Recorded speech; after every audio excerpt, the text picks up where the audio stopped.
ما أجمل خرير الماء حقيقة بين هذه الثغور والبعد عن الإزعاج وسخف العمل والشغل والاسترخاء بين هذه الجبال، بين هذه الألوان الصخرية، بين أيضا هذه المياه الجارية اللي جرت بفضل الله سبحانه وتعالى هنا في هذه المنطقة.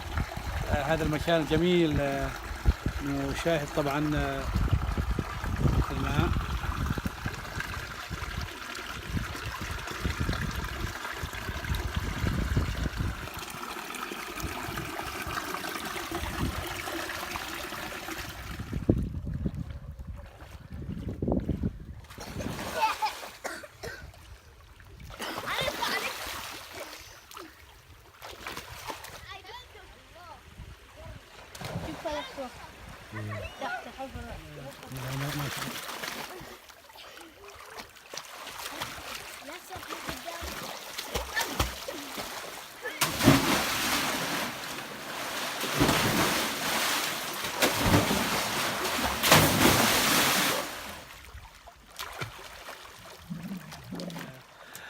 ما زلنا في طبعا الخبيب بولاية ينقل، وما شاء الله راشد المنعي من الشباب اللي دائما يحرص على زراعة الأرض ويهتم فيها بنفسه.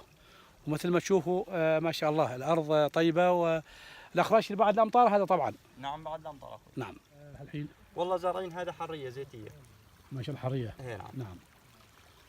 جميل. عندما ينزل الأمطار نزرع هذه كل محصول في وقته. حلو. الحين زراعة الحرية. الحرية. إيه نعم.